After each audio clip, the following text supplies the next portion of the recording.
반갑습니다. 반갑습니다.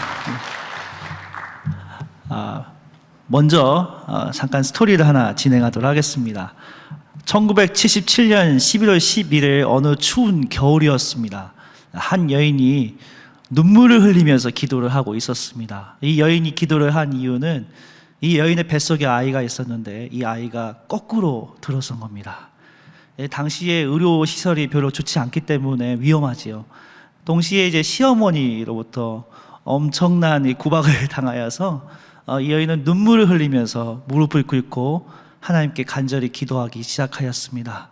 하나님 살려주십시오. 하나님 이 뱃속에 있는 이 아이를 살려주십시오. 이렇게 간절히 기도하는 순간 갑자기 뽕 하면서 엄청난 굉음과 함께 폭발이 이제 생긴 겁니다. 그리고 이 여인이 있었던 그 집이 다 무너지고 그 옆에 있는 파편, 유리 파편들이 쫙쫙쫙 지나가는데 이 여인이 만약에 그 상태에서 기도로 무릎을 꿇지 않았다면 아마 이 여인도 죽고 그 아이도 죽었을 것입니다. 당시 1977년 11월 11일은 그 이리 폭파 사건입니다. 아마 여기 다 젊으신 것 같은데요. 30대. 예. 그 당시를 아셨던 분들은 이리 폭파 사건을 잘 아실 겁니다. 그 당시에 이제 다이너마이트를 한 40톤 정도 이리역으로 이제 수송하는 과정 가운데에 그 관리하는 한 직원이 저녁에 춥다고 저녁에 촛불을 켜고 잤다는 겁니다. 근데 그 촛불이 그 화약에 붙어갖고 당시에 많은 분들의 증언에 의하면 전쟁이 났다 그렇게 생각을 할 정도로 엄청난 사건이었습니다. 그리고 이 사건이 11월 11일이고 한 2주 후에 한 아이가 태어났습니다. 그 아이는 누구일 것 같습니까? 이 자리에 서 있는 양희철 목사입니다. 할렐루야, 할렐루야. 예. 아유, 박수까지. 예. 그 당시에 저희 어머니께서 눈물을 흘리면서 기도를 하지 않았다면 아마 저는 이 자리에 설 수 없었을 것입니다. 그 당시 유명한 사건 이제 하나가 뭐냐면 그 하춘화 아시죠? 갑자기 젊은 세대 이야기해야 하는데 자꾸 옛날 이야기를 하시는데 이주일이 코미디언 이주일이 하춘화를 얻고 그 하춘화를 살리는 그런 계기가 됐었죠. 저는 원래 꿈이 이 코미디언이었습니다. 그래서 저는 그 이주일 아니면 심영래와 같은 요즘 세대에 가서 이주일 심영래 하면 우리 학생들은 전혀 이해를 못합니다. 뭐 유재석이나 뭐 강호동 뭐 이야기하면 몰라도 근데 그래서 어렸을 때부터 저는 정말 콩나물 팥밥 못 쳤냐 막 하고 막 심영래 뭐 띠리디리디 막 그런 거 하고 막 그런 흉내를 많이 냈었습니다. 그래서 이제 코미디언이 꿈이었는데 하나님께서 저를 어떻게 이렇게 계속 성경 말씀을 공부할 수 있도록 이렇게 기회를 허락하여 주셨고 구약이나 신약 이야기하면 여러분들 그 이미지가 어떻습니까? 좀 구약 특히 구약하면 너무 오래된 올드한 느낌이 나잖아요. 근데 제가 하나님께서 제게 주신 그 달란트가 있다면 이 코미디언 같은 달란트, 강의하더라도 조금 재밌게 하고 우리 학생들하고 또 신나게 레크레이션도 하고 그런 은사를 주셨다는 생각을 하니까 제가 이제 구약을 공부할 수 있는 계기가 되었던 것 같습니다. 여러분들 이 새벽에 제가 뭐 여러분들에게 뭐 막 웃기게 이게 하는 게 이거 쉽지가 않지요. 근데 제가 원래 그 자격증이 있습니다. 그 레크레이션 그 1급 자격증이 있습니다. 그래서 조금 불편하실지 몰라도 우리 몸을 잠깐 풀면 좋을 것 같은데요. 자, 우리 손 한번 좀 풀고, 자, 그리고 목사님께서 마음껏 하라고 강의하라고 했기 때문에 옆에 분들 어깨 한번 주물러 볼까요? 어깨 한번 좀 주물러 주시고. 자, 우리 반대분들도 한번 어깨를 한번. 그냥 강의를 그냥 듣고 하면 별로 의미가 없지요. 이게 몸으로 하는 그런 강의가 중요한 것 같습니다. 자, 그런데 이제 좀 게임을 해야겠죠. 목사님 새벽인데 무슨 게임입니까? 이제 강의니까 제가 마음대로 이렇게 하도록 하겠습니다. 그 내게 강가특평화 아시죠? 이게 젊은 세대면 내게 강가특평화 음악이 아닌데 한번 내게 강가특평화 한번 저 한번 따라서 해볼게요. 자, 상대방 이쪽 방향, 제 방향만 따라서 하면 됩니다. 어깨에 손 올리시고 1, 2, 원, 투. 내게 간 같은 반대로 내게 간 같은 반대로 내게 간 같은 평화 넘치 반대로 할렐루야 때리세요 누야 내게 간 같은 평화 반대로 내게 간 같은 반대로 내게 간 같은 평화 안 넘치네. 자 옆구리 간지 예, 제가 이 새벽에 이게 뭔 난리인가 그랬을 때인데 자 찬양 하나만 더. 아우 이게 뭐 그냥 자유자재로 이렇게 해주셔서 권사님 같으신 것. 어우 대단하십니다. 그러면 이거 자 예수님 찬양 아시죠? 예. 자 옆에 분들 이 손을 한쪽 왼쪽 손가락은 이 고리를 만드시고 한쪽 손은 손가락 이렇게 하셔서 옆에 사람 이 고리에 넣어주세요. 네. 자기가 아니고요 옆에 사람 고리에. 예. 자 무슨 말인지 알겠죠? 예, 이렇게 이런 식으로 그래갖고 제가 만약에 잡으세요 이렇게 빼는 거예요. 예, 알겠죠? 제가 정말 그 레크리에이션을 이렇게 할 줄은 생각을 못했는데 하나님이 이렇게 인도해 주시는 것 같습니다. 자 예수님 찬양 한번 해보세요.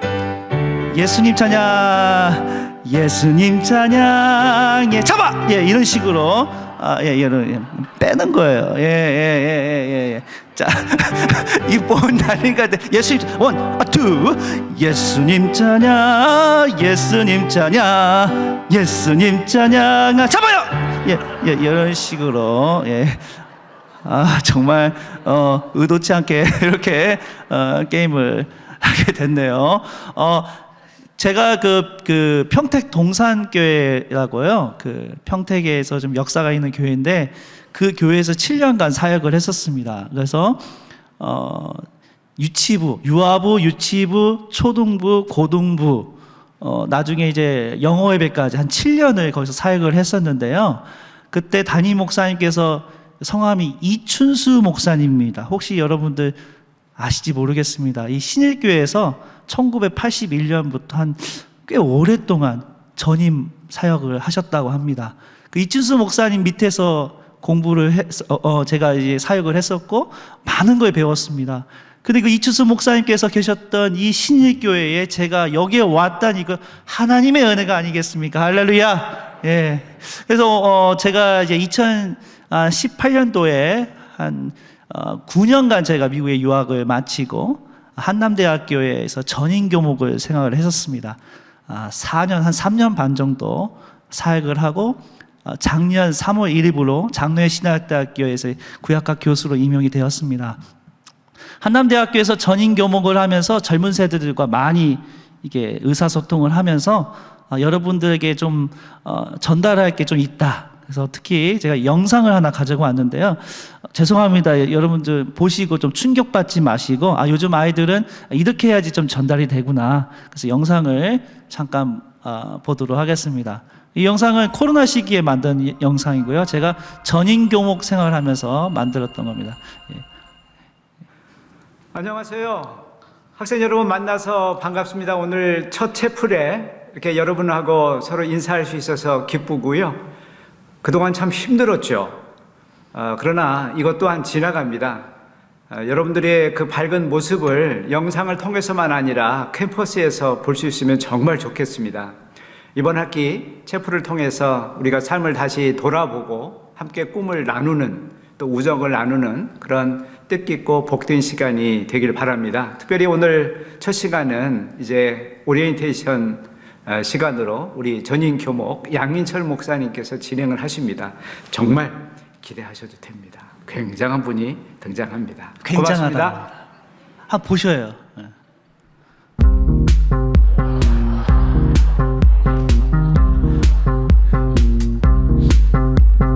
봄 내려온다 봄이 내려온다 장님 깊은 골로 대한 짐승이 내려온다 몸은 덜숭덜숭 꼬리는 잔뜩 핫팔이 넘고 위에 머리 흔들며 전동 같은 앞다리 봉화 같은 뒷발로 양기 찌어지고 새낙 같은 발톱으로 잔디뿌리 왕모래를 촤르르르르 흐치며 주홍잎 쩍 버리고 허리랑 춤추다가 허리가 많이 나갔어요. 제가. 가지고 예. 딱이 툭 꺼진 한듯 차례 정신없이 먹으러 움츠리고 가만히 엎젖겄다. 봄 내려온다. 봄이 한남대학교에서 가장 춤 잘 추는 친구들만 모아놨습니다. 큰 걸로 한 인생이 내려온다. 누의 머리를 흔들며 양기 쭉 찢어지고 몸은 얼숭덜숭 양쪽 두 분 다 50대예요, 50대. 봄 내려온다. 봄이 내려온다. 봄이 깊은 걸로 한 인생이 내려온다. 누의 머리를 흔들며 양기 쭉 찢어지고 몸은 얼숭덜숭 꼬리는 잔뜩 봄 내려온다. 봄이 내려온다. 봄 내려온다. 봄이 내려온다. 네, 여기까지 보겠습니다. 예, 그 작년 2년 전부터 그 학생들 사이에서 가장 인기 있었던 게 이제 범 내려온다라고 해갖고요. 그래서 교목시 내려온다라는 컨셉으로 영상을 만들었습니다. 그래서 영상 준비 기간 한 달 정도 있었는데요. 학생들이 엄청나게 큰 뭐랄까 반향이 일어나왔고요. 그 유튜브나 아니면 뭐 페이스북, 인스타그램에 우리 학생들이 아니 한남대학 양인철은 누구냐 막 이러는 겁니다. 그러면서 점점 이렇게 복음에 대해서도 오픈 마인드가 이렇게 되는 겁니다. 요즘 학생들은 그렇게 먼저 우리가 낮은 마음으로 이게 우리가 접근을 했을 때에 학생들이 쉽게 접근할 수 있고 또 복음도 접할 수 있는 그런 기회가 되었던 것 같습니다. 그래서 오늘 여러분들에게 이제 젊은 세대의 특성 바로 알기라고 했는데요. 제가 앞서 우리 목사님께서 하신 대로 제 전공은 구약입니다. 성경인데 성경이 아니고 젊은 세대 어떻게 해야 할 것인가 고민을 해보니까 요즘 많이 이제 주제가 있는 MZ세대가 있죠. 그럼 MZ세대의 특징들 그리고 우리 지금 현재 우리 세대들이 가지고 있는 특징들을 잘 알면 좀 도움이 되겠다 그런 생각을 했습니다. 학생들이 저를 좀 좋아합니다. 왜냐면요 여러분들 저 보면 얼굴 환하죠. 예. 원래 제가 이 머리숱이 원래 여기까지 이렇게 있었는데요. 이 박사까지, 석사하니까 여기까지 올라가고요. 박사하니까 지금 여기까지 올라갔고요. 이게 지금 교수까지 했는데 이게 언제 어떻게 될지 모르겠습니다. 지금 이게. 예. 그러니까 우리 학생들은 저만 보면 너무 웃기고 너무 좋다는 걸 밝다는 겁니다. 그래서 저는 웬만하면 제 연구실이나 제가 있는 곳은 다 창문을 환하게 열어놓고 커튼도 다 열고 그 태양을 쫙 쬐입니다. 그러면 이제 빛이 제 머리에 반사가 되잖아요. 그럼 막 들어오는 학생들이 저를 보고 예수 그리스도의 그리스도의 향기가 저를 통해 여러분들도 느끼시죠? 저를 보면서 환하잖아요, 그렇죠? 환한 거 좋잖아요. 예, 네. 자, 그래서 웬만하면 좀 밝은 분위기에서 우리 학생들에게 접근하려고 좀 노력을 하고 있습니다. 자, 우리 그 파워포인트 한번 잠깐 보겠습니다. 예. 자, 여기 한번 이거는 그 젊은 세대에 대한 우리 어르신이 쓴 글인데요. 한번 읽어볼게요. 어디에 갔다 왔느냐? 빨간색은 그냥 젊은 세대 혼자 이야기하면 아무데도 안 갔습니다. 도대체 왜 학교를 안 가고 빈둥거리고 있느냐? 제발 철 좀 들어라. 왜 그렇게 버릇이 없냐? 너의 선생님에게 존경심을 표하고 항상 인사해드려. 빨리 읽겠습니다. 왜 수업이 끝나면 집으로 오지 않고 밖을 배회하느냐? 수업이 끝나면 집으로 오거라. 내가 다른 아이들처럼 땔감을 잘 나오게 하였느냐? 내가 다른 아이들처럼 챙기지를 하게 하고 나를 부양하라고 하였느냐? 도대체 왜 글 공부를 하지 않는 것이냐? 자식이 아비의 직업을 물러받는 것은 신께서 인간에게 내려주신 운명이다. 그를 열심히 배워야 서기관의 직업을 물러받을 수 있다. 모름지기 모든 게 중 최고의 기회는 그를 아는 것이다. 그를 알아야면 자식을 받고 자식을 전해줄 수 있는 것이다. 너의 형을 본받고 너의 돈사가 뭐야? 이 듣는 이 젊은 학생은 귀를 막는 겁니다. 근데 이게 어디에 쓰여 있는 거면요, 주전 2000년 전에 수메르 문명의 그 토판에 쓰여진 겁니다. 여러분 이게 지금 느낌이 나잖아요. 그런데 사실은 이게 아주 오래 전부터 이 젊은 세대와 어르신들 간의 그 갈등이 있다는 거예요. 이 갈등의 이 폭을 좁히는 게 참으로 쉽지가 않습니다. 그럼 각 세대별로 좀 이해하면 좋겠는데요. 순서는 좀 이렇게 정해놨습니다. 제가 여러분들에게 강의안을 좀 제공을 좀 했었는데요. 한 5페이지 정도 되는 것인데 이 파워포인트와 이 맥을 같이 하면서 설명을 드리도록 하겠습니다. 자, 다음 보겠습니다. 그 세대가 여러 세대가 있는데요. 첫 번째 세대는 그 사일런트 세대입니다. 이 사일런트 세대는요, 사일런트는 무슨 뜻입니까? 침묵, 조용하자는 거죠. 1954년 이전 출생자들로부터 이제 시작되는데 냉전 시대 때의 그 세계 대전이랄지 그리고 여러분들 뭐 중에는 6.25 그런 경험하신 분들 같은 경우에는 이 혼란간 상황간에서 생존을 위해서 침묵으로 일관하기 때문에 이 세대를 일명 사일런트 세대라고 합니다. 그 다음에 두 번째는 베이비 붐 세대입니다. 1946년에서 64년 지금 우리나라의 지금까지 이 기틀을 만드신 분들이 바로 이 베이비 붐 세대입니다. 자, 여러분들 정말로 존경하고 사랑합니다. 여러분들이 있기에 우리나라가 이렇게 선진국의 이 기틀이 올라가지 않겠습니까? 예. 이 베이비 붐 세대는 50대 중반에서 60대에 해당되는 세대인데요. 이 전쟁 이후에 출생률이 아주 급하게 이제 일어났죠. 제가 지금 몇째로 보입니까, 여러분? 저는 이제 셋째입니다. 네. 예, 저희 위에 누님이 두 분이 있고요. 밑에 여동생이 둘입니다. 예, 저희 아버지께서 5명을 네, 다산의 축복인 겁니다. 이 베이비 붐 세대는 열심히 이제 출산을 열심히 했고요. 대부분 이분들은 그 정치, 경제, 사회적 여러 분야에 있어서 보수적인 성향을 띠고 있다고 합니다. 그리고 일명 386 세대로 정치의 어떤 진보를 좀 이루고자 하는 세대가 이 베이비 붐 세대에 해당된다고 합니다. 자, 다음으로 있는 세대가 바로 X세대입니다. X세대는 1965년부터 1980년대까지 있는 이 세대인데요. 기존에 있었던 문화와 여러 가지에 대해서 좀 반감이 있고 뭔가 새롭게 도전을 하고 싶은 세대가 바로 X세대라고 합니다. 그래서 1990년대 초반에 기성세대 문화와 그 특성을 해체하고 새로운 문화 그리고 그 규정하고 규명할 수 없는 독특한 문화의 특성을 만들어낸 세대가 바로 X세대입니다. 자, 그 다음에 이제 우리가 주목해야 할 세대가 있죠. 바로 MZ세대라고 하는데 이 MZ세대의 첫 번째 M은 밀레니엄 세대입니다. 자, 따라서 해볼까요? 밀레니얼 세대. 이 밀레니얼 세대는 1980년대 이후부터 1994년까지 그 사이에 출생한 세대인데요. 사실 이 용어는 우리나라 학자가 만든 것이 아니고요. 닐 하우스라는 미국의 그 미래학자가 만든 이 정의라고 합니다. 밀레니얼 하면 어떤 뜻이 있습니까? 천년, 그러니까 2000년을 딱 들어가기 직전에 그 세대를 이야기하는 그 특징으로서 밀레니얼이라는 그런 세대의 특징을 만든 것이지요. 그 다음에 이제 나오는 게 바로 Z세대. Z세대인데 1997년부터 2012년 사이에 출생한 세대입니다. 마지막 세대라고 생각을 해서 Z라고 이렇게 붙였다고 합니다. 이제 2000년 막 이제 들어가니까 이 정말 새로운 세대, 신세대, 그래서 Z세대라고 하는데요.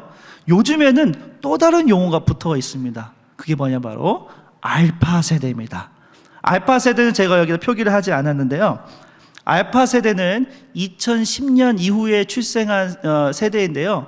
최신의 정보와 기술을 아주 접하는 우리 세대입니다. 이들은 이제 휴대폰을 마음껏 활용할 수 있는 거죠. 그래서 요즘에는요, 거짓말을 할 수가 없습니다. 강의를 할 때도요, 이 알파 세대 애들이 얼마나 정말 뭔 말 실수하면 곧바로 인터넷에서 찾아서 할 수가 있으니까 이게 참 어렵습니다. 요즘 강의하는 게 교수들이 제일 어려운 세대예요. 예를 들자면 제가 이제 강의를 하는데 우리 젊은 학생들이 자기 주장이 되게 확실해요. 그래서 강의를 하다가 교수님 피자 사줘요 막 그러는 거예요. 아 그래. 근데 피자가 얼마야 하니까 우리 어떤 학생이 한 판당 5,000원이라고 하는 겁니다. 그렇게 싸? 너무 좋다. 그래서 자기가 구매를 하겠대요. 우리 학생들을 위해서. 한 11명 정도 우리 학생이 있었거든요. 근데 그 다음 주에 문자가 왔어요. 교수님, 죄송합니다. 이제 구매를 하려고 보니까요, 한 판당 2만 원이래요. 근데 어떻게 안 된다고 할 수가 없잖아요. 그래서 한 5판 정도 구매를 해서 제 개인 돈으로 이렇게 해서 학생들에게 나누어 줬는데, 그만큼 요즘 세대들은 자기 주장이 되게 확실하고요. 뭔가 좀 이렇게 마음에 안 들다 싶으면 막 그 수업 시간에 손을 들고 막 질문도 하고 그런 세대입니다. 어려운 세대인데 그만큼 우리가 이 세대의 마음의 특징을 잘 알면 복음도 그렇고요. 함께 할 수 있는 특히 우리 신앙 공동체, 우리 신일교회의 부흥을 앞장시킬 수 있는 아주 좋은 기회라고 생각을 합니다. 자, 다음 그림 한번 볼게요. 네, 그래서 이게 구분을 해 보면요. 1946년 그 베이비 붐 세대에서는요, 주로 그 프로세스 위주 절차, 보고, 아젠다 막 이렇게 했는데 윗분들이 뭐라고 이야기하면요, 그대로 순종을 해야 합니다. 예, 그런 문화가 바로 자체가 이 베이비 붐 세대라고 할 수가 있지요. 그 다음에 이제 X 세대는 결과를 중시하고 성과를 내는 과정이지만 그 나름대로 뭔가 좀 새로운 거를 좀 도전하고 싶은, 기성 문화를 해체하고 새롭게 도전하고 싶은 세대가 바로 X 세대라고 할 수가 있습니다. 자, 그 다음부터는요, 1980년대부터 이어지는 이 세대가 아까 말씀드린 대로 MZ 세대, 밀레니얼, Z 세대가 함께 할 수가 있는데요. 이들은 다릅니다. 그래서 일명 뭐라고 이야기를 하면 이 디지털 원주민 세대라고 이렇게 표현을 할 만큼 아주 독특한 세대입니다. 자기 주장이 강하고 뭔가 자기만의 휴식, 여가 그런 거를 원하는 세대가 바로 이 MZ 세대라고 할 수가 있습니다. 국내에 있는 이 MZ 세대 관련된 책들을 제가 다 구매를 했습니다. 언제 제가 이 강의 연락을 받았냐면요, 작년 12월 한 중순 말 정도 우리 담임 목사님께서 전화가 와서 이 다음 세대, 젊은 세대의 특징들을 바로 알면 좋겠다 했는데요. 앞서 말씀하다시피 제가 전공이 구약이다 보니까 이거 어떻게 해야 하나, 이거 전공이 아닌데. 그래서 책들을, 국내의 서적들을 한 5권 정도 다 구매를 해왔고요, 막 연구를 하기 시작했습니다. 이게 쉽지가 않더라고요. 어렵더라고요. 그런데요, 하나하나 특징들을 구분을 해보니까 뭔가 짜임새가 뭔가 눈에 확 들어오는 게 있었습니다. 자, 다음 볼게요. 자, 젊은 세대, MZ세대의 정의를 보겠습니다. 다음 보겠습니다. 이 MZ세대의 정의는요, 그 밀레니얼 세대와 Z세대 두 세대를 결합하여 MZ세대라고 부릅니다. 이들을 소위 젊은 세대라고 정의할 수가 있습니다. X세대 이후 인터넷을 먼저 사용한 세대로 자기 중심적인 성향을 가지고 있고요, 기성 문화의 문화와 특징을 해체하려고 했던 X세대의 자녀라는 그런 특징이 있습니다. 자, 다음 또 보겠습니다. 자, 그래서 이들은 그 모바일 네이티브, 그래서 핸드폰이나 아이패드, 아이폰, 안드로이드, 삼성폰, 갤럭시 이런 다양한 모바일 폰을 이용하여서 자신의 개성을 중시하는 특징들을 가지고 있고요. 특히 이들은 이 경제적인 그 소비의 주체입니다. 영향력이 있는 젊은 세대라는 것이죠. 그래서 이들의 취향과 선호에 따라서 기업의 흐름이 바뀌는 것을 볼 수가 있습니다. 자, 다음 또 보겠습니다. 자, 그래서 그 첫 번째 특징으로는 젊은 세대는요, 이 노동에 대한 인식의 혁신이 있습니다. 그래서 일과 자신의 삶 또는 휴식의 균형을 중요시합니다. 그래서 이 젊은 세대가 좀 쉬겠다 하면 쉬게 놔둬야 돼요. 쉬게 놔두지 않으면요, 이거는 더 큰 깊은 이 갈등의 골이 생기게 됩니다. 좀 더 자유롭게 휴식을 할 수 있는 그런 우리가 기회를 줘야 하고요. 다음 또 보겠습니다. 그래서 이들의 어떤 특징들을 이제 조사를 해보니까 번아웃 증후군 해소를 위해서 필요한 것이 무엇이냐. 그래서 첫 번째는 휴가와 휴식이 있어야 한다. 51.5%입니다. 근데 두 번째는 자기 적성에 맞는 일을 찾아야 한다.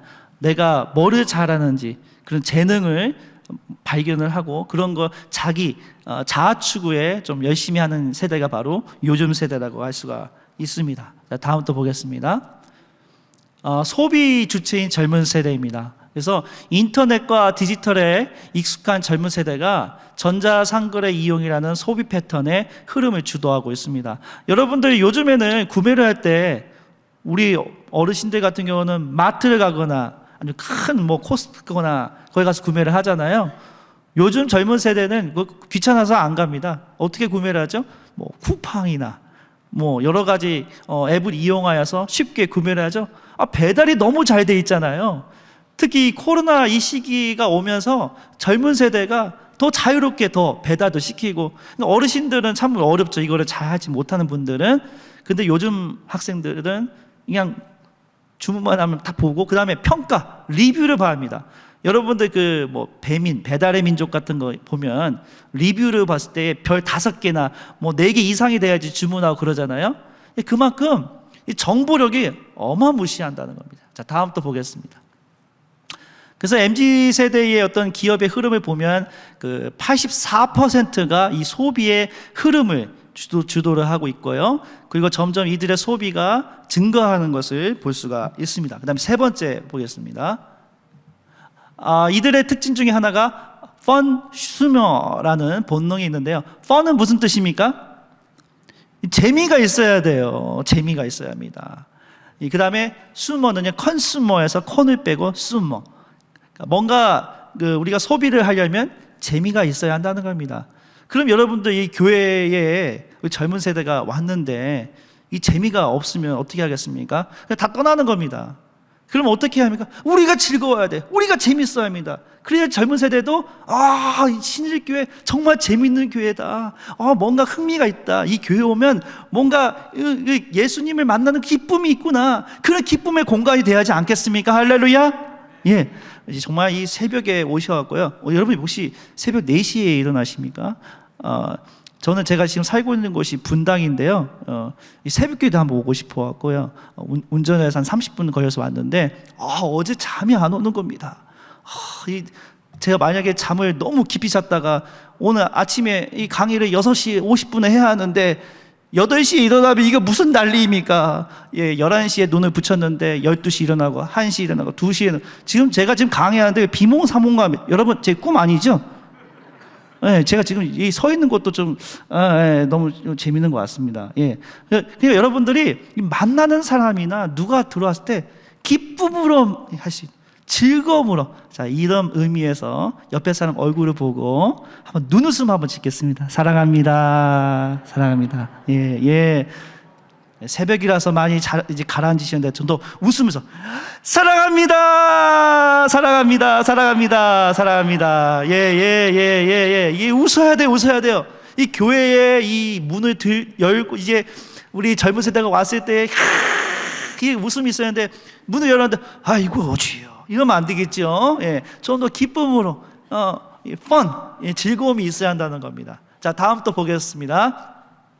요즘 세대는요, 뭔가 어떤 흐름이 쫙 있으면 그 흐름에 딱 끌려가요. 그래서 이 처음처럼이라는 이 소주병 병뚜껑 있잖아요. 이 병뚜껑 놀이가 유행을 했습니다. 유행이 한번 딱 터지면요, 막 하는 거예요.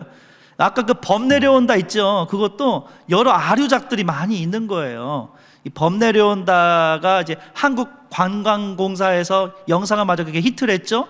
그 다음에 직장에서 그걸 이용을 해갖고 또 히트를 했고요. 그 다음에 우리 교목실, 한남대 교목실 가장 처음으로 해갖고 지금 조회수가 한 2,500회 올라갔는데 이거 히트했죠. 이런 식으로 뭔가 흐름을 쫙 같이 가는 걸 좋아해요. 그러니까 신일교회 여러분들 신일교회 하면 이야 정말 기쁨의 교회, 이 본능 넘치는 이 신일교회 막 이렇게 하면서 반응을 좀 해주시.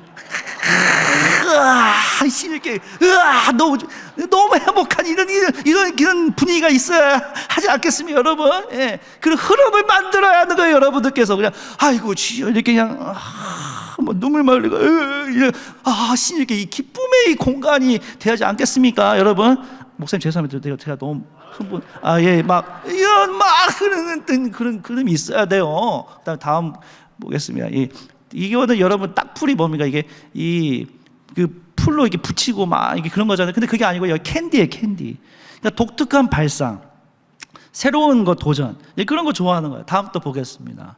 이게 뭡니까? 이게 구두약인데 구두약이 아니에요. 거기 안에 초콜릿이 들어간 거예요. 말표 초콜릿. 그러니까 이렇게 뭔가 새로운 거를 좀 추구하려는 그런 거를 이제 좋아하는 겁니다.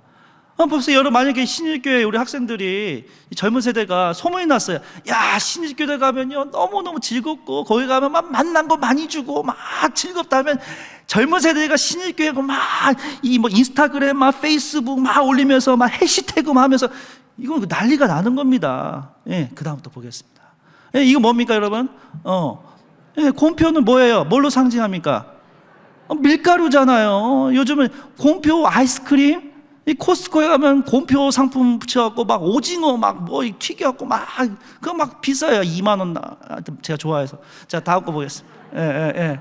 자, 그다음에 이 정치의 영향력이 있다고 합니다. 그러니까 이 세대가 그 M 세대는 한 1,150만 명 정도 되고 Z 세대는 650만 명, 다 합치면 한 2천만 명이라고 하는데 이제 영향력을 무시할 수가 없습니다. 그리고 이들이 좀 주도적으로 나아가는 거예요. 그리고 이 세대를 뭐 보수라 진보라 규정할 수가 없어요. 이들은 중도인데 자기들의 성향에 맞는 사람 따라서 확 가는 것을 볼 수가 있습니다. 다음 보겠습니다. 예, 그래서 이들의 어떤 지지 정당, 뭐 관심도 이런 조사한 게 있는데요. 딱히 어떤 뭐 누가 보수라고 진보라고 규정을 할 수가 없어요. 왜냐하면 자기들의 이득이란지 이권에 따라서 쉽게 움직이는 세대가 요즘 세대이기 때문이지요. 자, 다음 또 보겠습니다. 그 사회 문화의 영향력이 있는데요. 이들은 그 디지털 세상 안에서 타자와 연대하고 공감하며 서로 영향력을 끼치고 있습니다. 우리는요 이렇게 오프라인에서 만나는 거 좋잖아요. 그렇죠? 저도 마찬가지예요. 옆에 이 분들과 살도 이렇게 부딪히고, 권사님, 장로님 하면서 막 손도 잡고 웃으면서, 여러분 제가 이 마스크를 이제 계속 썼는데 많은 분들이 저를 다 알아봐요. 여기 다 이렇게 써 있으니까 양인철이라고. 눈만 보면 막 즐거운 거예요. 우리는 이렇게 만나는 게 좋잖아요. 근데 요즘 세대는 만나는 것보다는요 온라인 통화여서 뭐 인스타나 페이스북. 근데 사실은 요즘 학생들은요 페이스북 잘 안 하려고 합니다. 오래됐다고 생각하기 때문에. 이 흐름이 어디로 가냐면 인스타그램이라고, 그 즉각성, 그 다음에 틱톡이라고 해갖고 뭐 짧게 뭔가 댄스 같은 거 있으면 한 10초 15초 간격으로 영상을 만들어서 따라하기, 뭐 그런 것들, 그런 거 많이 하는 거예요. 제가 지금 이렇게 이야기하는데 옆에 일부 어르신들은 뭔 말이요? 약간 그런 느낌이. 그래요. 요즘 애들이 좀 이상해요. 그 이상한 거를 이해를 하셔야 하면 아주 독특한 젊은 학생들인 겁니다.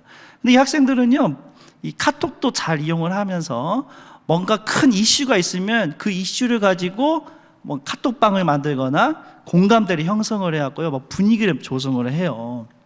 그래서 사실은 요즘 여러 가지 많이 사건들이 있잖아요. 뭐 이태원 사건이라든지 그 여러 가지 그 내용들을 보면 학생들이 거기에 대해서 쉽게 반응을 하고, 또 때로는 이 학생들이 이 여러 가지 그런 이 문화의 어떤 어려움들, 사회 속의 어려움들을 가지고 그런 걸 쉽게 이야기를 하는 겁니다. 그래서 저도 사실은 지난번 이태원 우리 그 사태에 있을 때에 마음이 많이 아팠거든요. 근데 학생들은요, 이 젊은 세대가, 여러분 그걸 아셔야 합니다. 이 학생들이 두 번의 큰 사건을 경험한 거예요.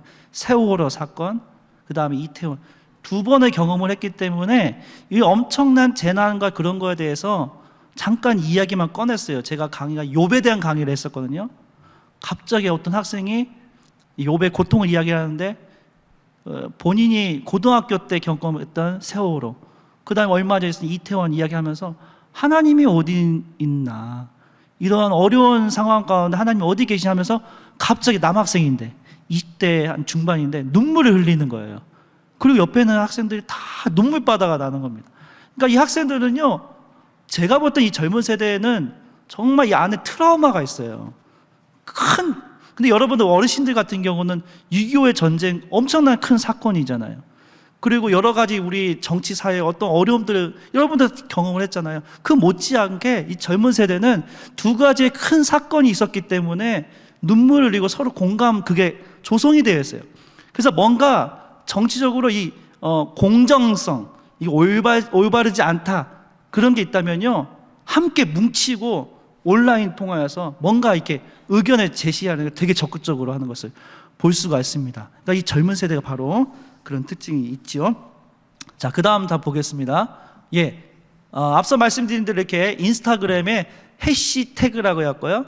뭔가 주요 이슈, 이제 주제, 간단한 단어를 만들어 갖고 뭐 like 막 이렇게 누르면서 이렇게 하는 거예요. 이게 독특한 세대라고 볼 수가 있죠. 여러분들도 만약에 이 오늘 강의 끝난 다음에 젊은 세대 이해하기 위해서는요, 인스타그램 한번 설치를 한번 해보시면 요즘 학생들이 어떻게 활동하는지 알 수 있을 것 같습니다. 자, 다음 보겠습니다. 자, 이제 구체적인 특징을 보도록 하겠습니다. 네, 다음 보겠습니다. 첫 번째는 그 개별성을 추구하는 세대입니다. 요즘 세대는 기업이라는 조직보다도 개별성을 강조하는 개인의 만족, 성장, 표현, 성과를 중시함을 알 수가 있습니다. 이들은 자신의 성장과 역량을 키워주는 것, 자신의 만족도가 높은 곳을 찾아가는 것은 더 오래 일하고 싶은 개별성을 추구하는 세대의 특징이라고 할 수가 있습니다. 나를 성장시키는 곳, 그곳에서 열심을 다하고 싶은 겁니다. 근데 내가 들어갔는데 그 기업에서 그 기업이 나를 성장시켜주지 않는다 생각하면요, 퇴사를 금방 빨리 하는 겁니다. 그럼 만약에 우리 젊은 세대가 신일교에 왔다, 나를 성장시키는 곳, 나를 따뜻하게 맞이하는 곳, 내가 가지고 있는 재능을 마음껏 발휘할 수 있도록 도와주는 어르신들, 또 우리 여기에는 같은 세대분들이 있다, 그런 소문이 나면요, 젊은 세대는 여기에 신일교회에 많이 몰려오게 되는 겁니다. 자, 다음 또 보겠습니다.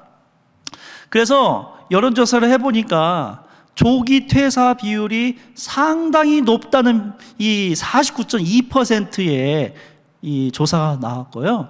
그 다음에 개인 만족이 훨씬 중요한 세대다. 그게 바로 60% 정도 된다고 합니다. 그러니까 자기의 만족을 채울 수 있는 그런 회사에 오래 있으려는 세대가 바로 요즘 세대라고 할 수가 있습니다. 사실 우리가 한국 교회에 고유 문화가 있습니다. 그 고유 문화가 바로 조직의 문화입니다. 이 조직 문화는 어르신들을 잘 공경을 해야 하고, 교회 어르신들, 장로님들, 권사님들 말씀에 순종을 해야 하고, 저도 그렇게 배웠고요. 순종하는 것처럼 보이죠? 잘 순종합니다. 어르신들이 하면 예, 장로님, 예, 권사님 막 이러면서 열심을 다해서 이제 순종을 하는데, 이제는 그게 어려워요, 여러분. 더 이상 그런 조직 문화가 더 이상 반영이 되지 않습니다.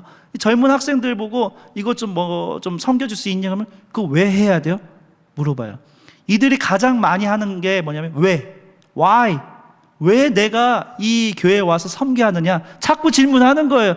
어르신들이 이해가 안 되죠. 옛날 같으면 너 이거 해. 예. 근데 지금은 아니에요. 왜? 그리고 그 왜에 대한 정당한 이유를 설명을 해줘야 하는 겁니다.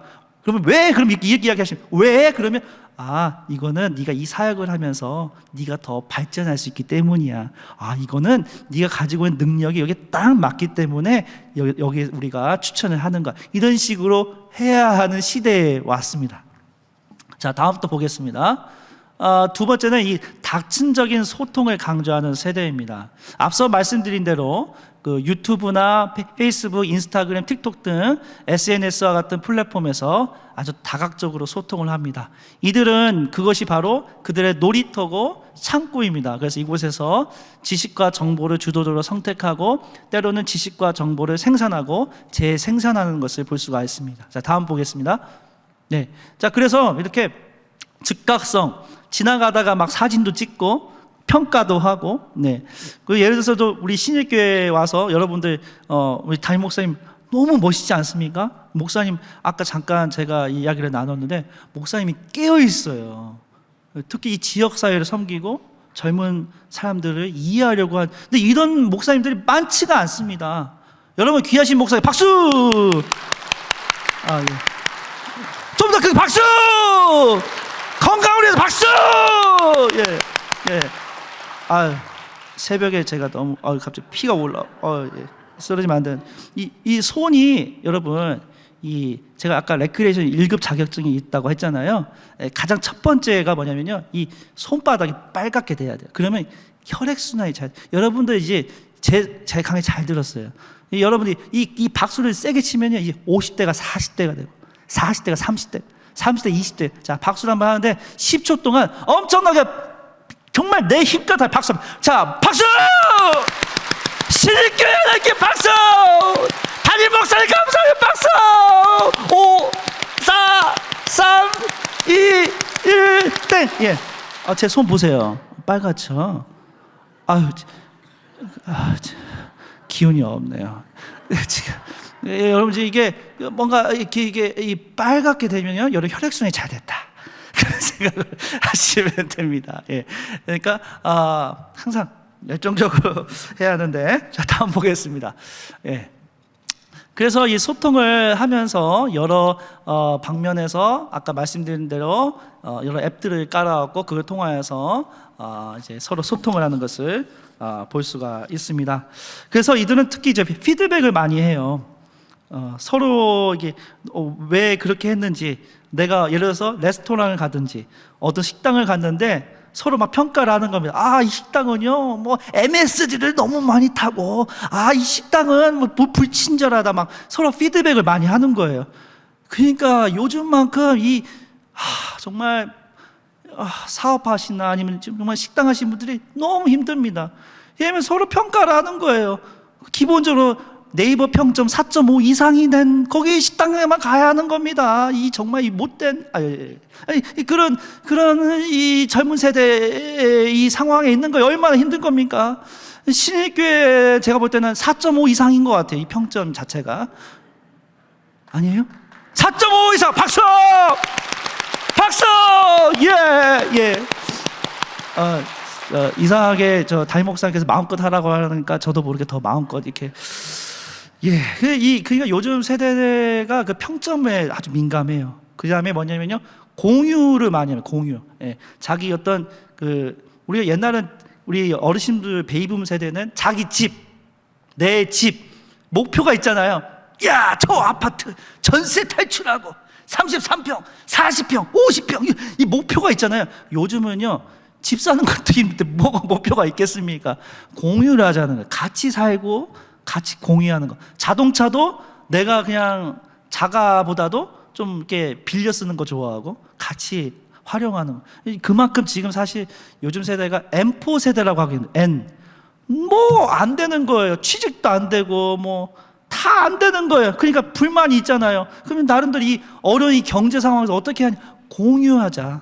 함께 사는 세상, 그런 쪽으로 나아가는 겁니다. 그 다음에 아까 말씀드린 대로 왜라고 질문을 많이 합니다. 기존의 성공 기준과 관점에 대해서 왜라고 질문을 강조하고 그들만의 성공 기준을 형성하면서 진화하고 정응하고 있다는 겁니다. 왜라는 질문을 많이 하는 거예요. 그래서 누가 막 이런 예를 들어서 우리 기존 세대는 그냥 시키면 해 그잖아요. 그러면 군대 문화가 그렇습니다. 근데 지금은 왜 제가 해야지요? 그런 세대가 바로 요즘 세대라는 거예요. 그래서 요즘 세대는 노력을 해서 부와 성취를 얻을 수 없다는 그런 생각을 갖고 있기 때문에, 그래서 나름대로 이들의 세상 관점을 봤을 때는 실패한 그런 볼 수가 있잖아요. 그렇지만 이들은 그 성공 기준에 대해서 도전을 하고 왜라고 질문하는 겁니다. 그래서 그림을 보겠습니다. 그래서 이들이 추구하는 게 첫 번째가 소확행. 무슨 뜻이냐면 소소하지만 확신한 행복, 자그마한 곳에서 뭔가 행복을 누릴 수 있는 소확행이고요. 그다음 두 번째 보겠습니다. YOLO는 You only live once. 인생은 한 번뿐이다. 어차피 태어나 한 번뿐이 인생. 열심히 죽어라 10개월간 회사에서 열심히 일하고 돈을 모아서 어디 가냐면요, 해외여행 떠나는 거예요. 이탈리아 가든지 스위스 여행을 가든지. 그냥 어차피 한 번 태어난 인생, 성공은 내가 아파트를 구할 수도 없고 그냥 놀러 가자는 거예요. 그러니까 어르신들 이해가 안 돼.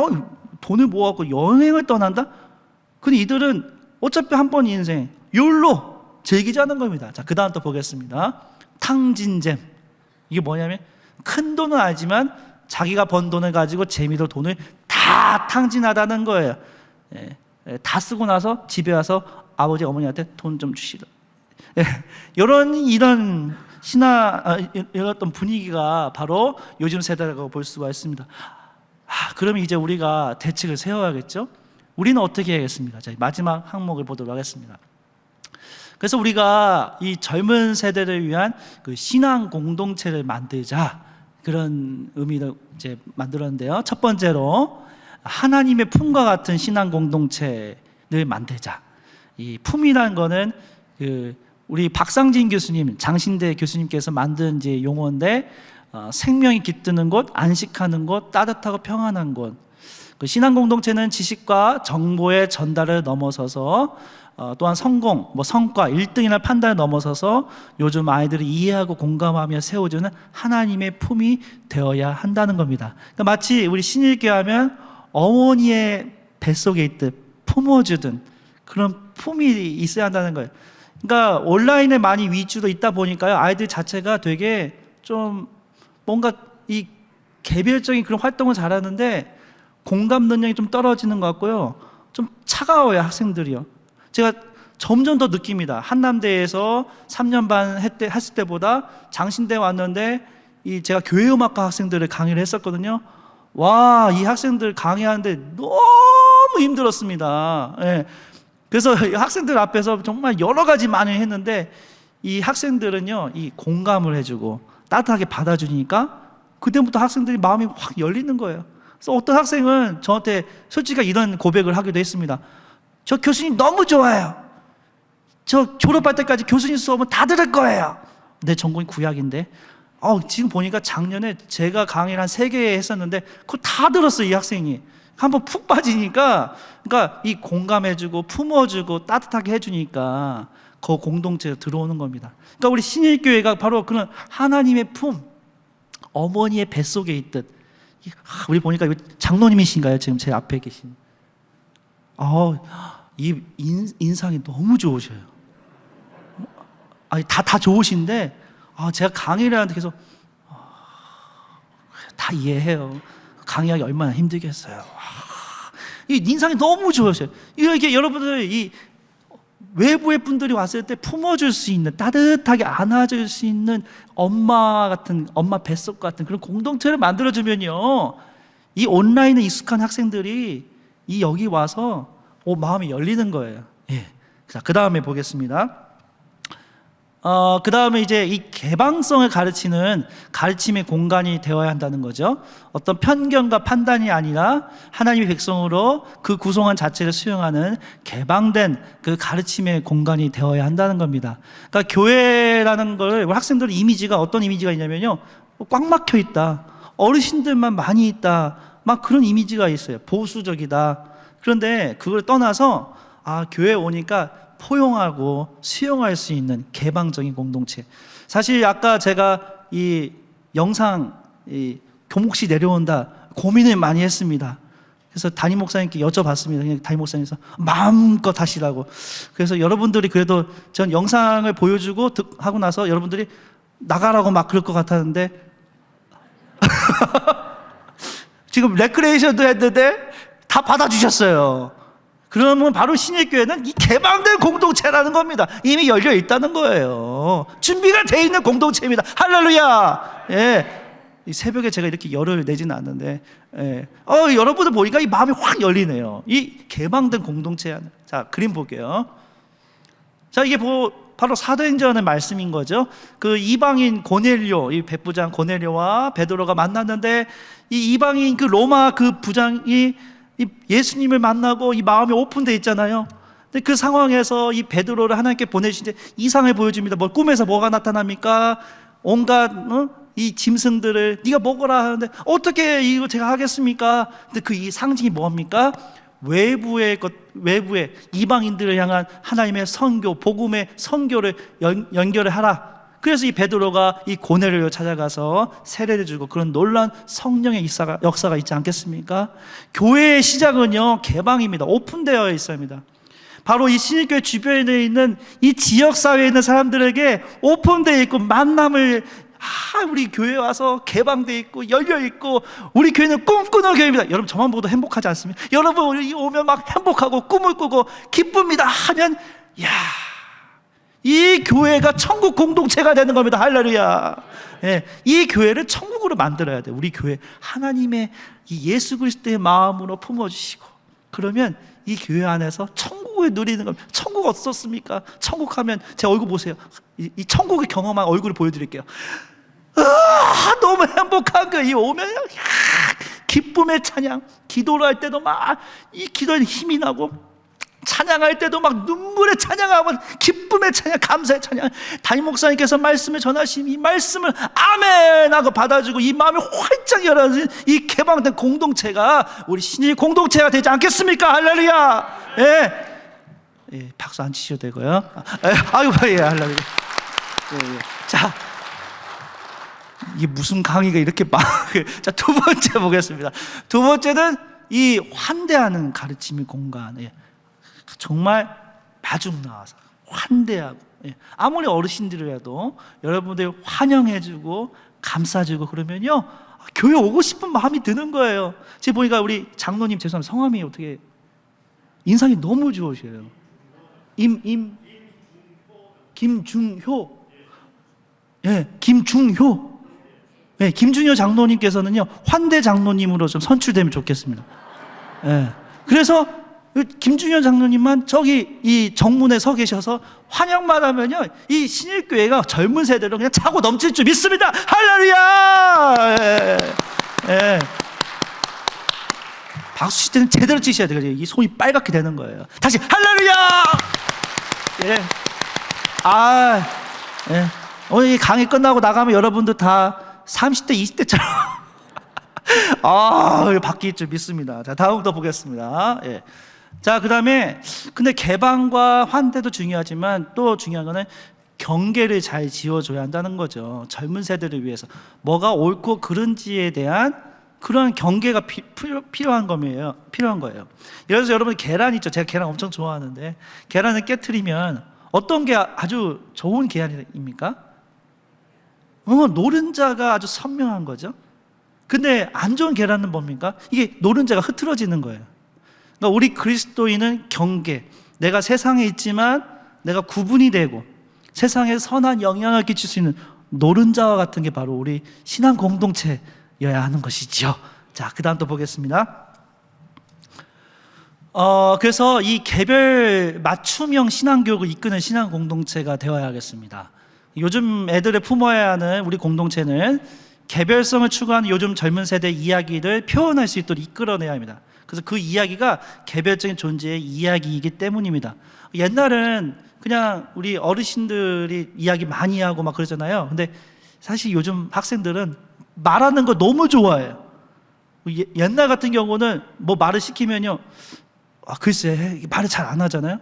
근데 요즘 학생들 제가 면접도 해보니까 와, 이거는 취직 그 이상 말 엄청 잘합니다. 특히 여성하고들 말 엄청 잘해요. 깜짝 놀랐습니다. 그러니까 이 그 개별적인 자기 스토리를 들어주는 거를 좋아해요. 자기 이야기를 들어주는 거. 그러니까 젊은 세대가 오면 그 사람들의 이야기를 자꾸 할 수 있게 그런 기회를 해주면 신일교회는 내 이야기를 들어주는 교회구나. 우리 김중효 장로님처럼 내 이야기를 잘 들어주는 정말 이렇게 김중효 장로님이 이 신일교회 그 자체이신 것 같아요. 제가 모르겠어요. 막 느낌 자체가 막 그 품어 나오는 그 인품이랄지 이게 영성이랄지 환대하고 개방하고 경계선을 구분해주고 정말 모르겠어요. 성령님이 그렇게 역사하시는 그런 느낌을 막 주시는데, 그쵸 장로님? 그런 분위기가 바로 우리 그 젊은 세대가 이야기를 막 하고 싶은데 누가 잘 들어주냐? 김중효 장로님 보내주셔요. 그러면 이야기를 자꾸 들어줄 수 있게 해주셔야 돼요. 어르신들 자기 이야기만 하지 말고 한번 들어보고 그 스토리를 자꾸 이렇게, 그래서 그 이야기가 자기 이야기니까 그런 공동체가 되어야겠다는 거죠. 자, 다음부터 보겠습니다. 그 다음에 목적 지향적인 신앙 교육을 이끄는 신앙 공동체가 되면 좋을 것 같습니다. 아까 말씀드린 대로 요즘 세대는 왜라고 자꾸 질문합니다. 왜라고 질문한 세대에게는 분명한 대답을 제공을 해야 합니다. 그래서 그들이 자기 소명을 발견하고 그들이 하나님의 백성임을 인식하도록 목적 지향적인 신앙 교육으로 이끌어야 한다는 거죠. 요즘 세대는요, 질문을 해요. 교회에 가야 합니다. 근데 교회 왜 가야 하지? 그 답변을 해줘야 돼요. 저는 결론을 내린 게 뭐냐면요, 우리가 복음을 할 때 내 안에 소명이 있고 내 안에 하나님으로 인하여 그 구원의 감격에 충만하여서 그거를 학생들이 솔직하게 이야기를 하고, 너희가 교회에 와서 예수님을 만나고 너의 삶에 기쁨이 있고, 아까 말씀드린 세월호, 이태원 여러 가지 사건으로 인하여서 힘들어하는 여러분들 이 교회에 와서 참된 예수님을 만나며 통하여 안식을 누리고, 그러면요, 이 학생은 젊은 세대잖아요. 소명이 발견되면요, 이 폭발력이 엄청납니다. 예? 하지 말라고 하는 것도 그냥 알아서 합니다. 저 같은 경우는 제 고향이 어디냐면요, 전라북도 이산시 축포면 오사리 문도 오산교회예요. 예. 그래서 저는 예수님을 언제 만나냐? 고등학교 2학년 때 만났습니다. 저희 아버지께서 목사님이에요. 시골교회 목사님인데 저는 목사 안 하려고 했습니다. 왜냐하면 목사님이 제일 힘들어요. 우리 담임 목사님이 이야기는 안 하시면 얼마나 힘든지 아십니까? 우리 다시 박수! 예. 예. 예. 너무 힘들어요. 예, 힘들어요. 힘들어요. 예. 근데 우리 아버지께서 목회를 하시는데, 처음에 목회를 했는데 목회가 너무 잘 되는 거예요. 50명이었는데, 시골교회인데 갑자기 100명으로 늘어나는 역사가 있었는데, 왜 늘어났냐? 그 당시에 한 분이 우리 공동체에 들어오게 됐는데, 이분이 몸이 불편하신 분이에요. 그리고 집집마다 밥이나 김치 얻어먹는 그런 사람이에요. 예수님 모르는 사람이에요. 근데 그 사람이 교회에 와서 예수님을 만나게 됐습니다. 그러니까 이 사람이 평안이 있게 돼요. 그리고 교회에서 잘 수 있는 자리도 공간도 제공을 해주고, 또 그리고 저희 아버지께서 결혼도 중매를 해줬어요. 그래갖고 지역사에 소문이 난 겁니다. 그리고 저희 아버지께서 신혼여행도 보내주고, 결혼식도 줄에도 서주고, 신혼여행 해봤자 동네 한 바퀴 자동차로 이렇게 해주고 막 소문이 난 거예요. 야, 오삼교회 정말 살아있는 교회 100명 넘어갑니다. 그러니까 교회를 새로 짓자고 막 말이 나오고 막 확장 공사를 하는 거예요. 막 그 교회 조그만 교회가. 그런데 이 교회가 잘 되니까 성도들이 너무 행복한 거예요. 그런데 잘 될 때 이 사탄이 침투를 하더라고요. 사탄이 침투를 해갖고 그 몸 불편했던 그 사람, 우리 아버지께서 목사님으로 이렇게 키웠던 그 사람이 옆에 어떤 이단이 들어왔는데요, 엘리야의 무슨 제자인가 뭔가 이상한, 우리나라에도 자기가 예수라는 사람이 50명이 있다는데, 자, 그 비닐하우스에 있는 이 엘리야의 재단이라고 해갖고 교인들 50명을 자기가 데리고 거기로 가버린 거예요. 그때 저희 아버지께서 눈물을 흘렸던 그 목회자의 눈물을 제가 잊을 수가 없습니다. 막 눈물을, 우리 어머니도 그러시고. 그래서 정말 너무 힘들다 목회. 근데 그분이 50명 데리고 옆에로 갔는데 일주일에 교통사고로 죽었어요. 그래서 이것도 뭐지? 이것도 신명기적인 해석을 하면 안 되는데, 원인이 있으면 결과가 있든 약간 이상하잖아요. 그러니까 그만큼 저는 교회 활동에 대해서 별로 조금 그랬어요. 이게 너무 들쑥날쑥하고, 사람들이 그렇게 믿었고 그렇게 사랑했던 공동체가 나중에 서로 죽자 살자가 되는 거예요. 서로면 사랑의 공동체, 나중에는 멱살 잡고 싸우는 싸움의 공동체가 되는 거예요. 그러니까 공동체가 막 해체가 되는 겁니다. 그런데 저는요, 고등학교 2학년 때 하나님을 만났습니다. 저희 아버지께서 새벽 기도에 주일날 몇 시 시작하면 새벽 4시 시작해요. 그럼 몇 시에 저를 깨면 새벽 3시 반에 깨웠어요. 그러면 교회 가는 게, 처음엔 예수 믿기 전에는요, 새벽 기도 가는 게 제일 싫었어요.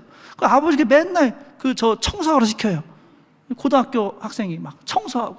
근데 그때 초등학교 교사도 시키고 자꾸 사회도 시키고, 신방 가라고 하고, 제가 안수도 안 받았는데, MDB도 안 했는데 가서 설교하라는 거예요. 그러니까 이게 너무 일이 되는 거예요. 갑자기 맞다고 하시면 안 되죠. 예. 근데 예수님을 만난다면요, 바뀌었어요.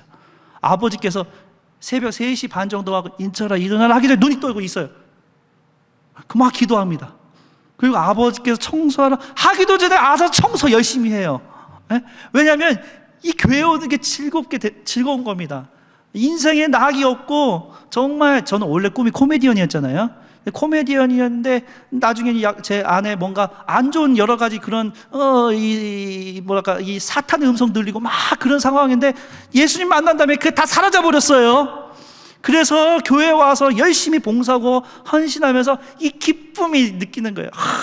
아침에도 예수, 점심에도 예수, 저녁에도 예수, 예수, 예수, 예수. 너무너무 행복합니다. 예수님 만나는 게 즐거움의 공동체가 되는 겁니다. 그러다 보니까 이 젊은 나이에 교회 가서 섬기는 게 즐겁게 되는 겁니다. 우리 사랑하는 여러분, 이 신입교회 우리 성도 여러분, 젊은 세대가 자기 소명을 찾고 즐거워하면요, 그거 무시 못합니다. 완전히 폭발력이 있는 겁니다. 예.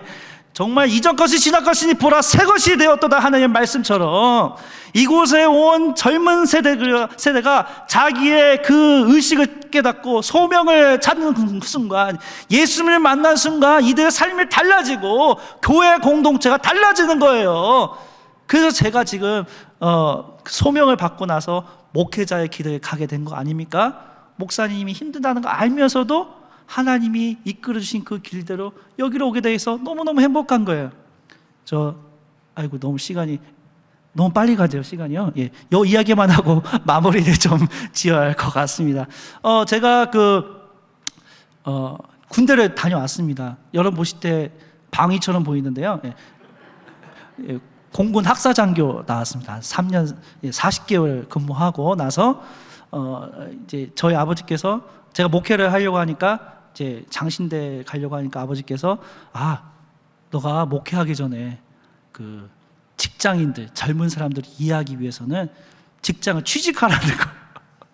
그래서 제대하고 나서 3개월 동안 취직 자리를 알아보게 되었습니다. 그래서 학교를 여기저기 좀 된 게 좀 있었어요. 그러다가 제가 연세대학교에 교직원을 응시를 해왔고 제가 이제 서류 통과하고 최종 면접까지 이제 갔습니다. 갔는데 자리에 앉아 있는 그 심사위원분들이 제가 옛날 학부 때 알았던 분들인 거예요. 그 중에 한 분이 백 선생님이라는 분이 있는데 그분이 저를 보면서 야, 우리 양희철 씨는 참 성실하고 아주 좋은 사람이에요. 뭐 하면서 갑자기 질문을 던졌는데요. 우리 양희철 씨의 꿈이 무엇입니까? 질문을 하니까 제가 뭐라고 했냐면요. 저는 목사입니다. 그러니까 그분이 뭐라고 하면 아니, 목사가 여기 왜 왔어요? 교직원 하셔야. 그러고 떨어졌습니다. 그러고 나서 일주일간 제가 정말 금식도 하고 기도하면서 제가 가야 할 길이 어딘가. 하나님께서 저를 부르셨던 그 소명. 처음에 우리 어머니께서 뱃속 거꾸로 들었던 저를 놓고 기도하셨던 그 기도. 다시 되돌아보면서 나의 삶의 여정을 생각하면서 인생은 어차피 아까 욜로라고 했잖아요. 한 번 산다는. 한 번 산 인생 정말 주님께 내 삶을 바치겠습니다. 그래서 신학교에 가게 된 겁니다. 이 젊은 세대가 소명의식을 받고 왜라고 하는 질문을 여기 안에 와서 발견하는 순간 놀라운 성령의 역사가 그들의 마음을 감동시키고 변화시켜 주시는 겁니다. 바로 우리 신일교회 공동체가 그런 젊은 세대를 받아들이는 공동체, 개방성 있는 공동체, 환대하는 공동체, 또한 그들에게 뭔가 이 세상에 옳지 않은 것에 대해서 그 길을 경계를 지어주고 우리 김중현 장로님 같은 그런 많은 기도의 일꾼들, 신앙의 선배들이 있는 공동체가 되면요, 이 교회가 더 부흥할 줄 믿습니다. 할렐루야. 예, 이제 결론 보겠습니다. 예. 감사합니다. 죄송합니다. 이제 네, 감사합니다. 그래서 요 자료를 제가 만든 게 있는데요, 5페이지 정도 되는데 우리 보목사님께서 아마 여러분들 필요하면 카톡이나 여기로 보내주실 것 같습니다. 제 강의 때 뭐 질의응답은 받지 말라고 이렇게 했기 때문에 뭐 좀 두서없이 했지만 뭔가 여러분들 그래도 느낀 게 있죠? 예, 우리가 오픈돼 있고 이것만 기억하시면 될 것 같아요. 김중현 장로님 같은 분만 환대하고 경계하고 저에게 잘 이렇게 끌어주고 사랑을 받아주면 우리 신일교회 공동체가 사랑의 공동체가 될 줄 믿습니다. 자, 기도하겠습니다.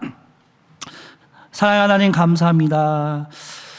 하나님께서 아끼고 사랑하는 우리 신앙 공동체인 신일교회 성도님들을 통하여서 정말 초창기에 1950년대부터 지금까지 변함없이 굳건히 이 지역 사회에 섬기는 귀한 교회로 세워주심을 감사합니다.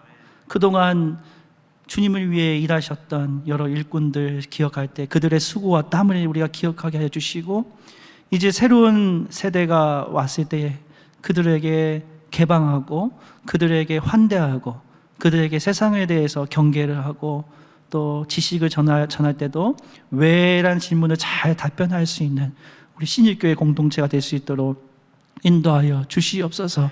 우리 성도들이 주님 앞에 와서 기도하는 그 기도 제목들을 우리 주님께서 응답하시고 하늘의 문을 활짝 열어주셔서 하나님의 복을 내려주시옵시고 이 공동체가 기도의 공동체, 살아있는 공동체, 열린 공동체가 되어서 하나님의 귀한 사역을 잘 감당할 수 있도록 인도하여 주시옵소서. 예수님의 이름으로 기도드립니다. 아멘.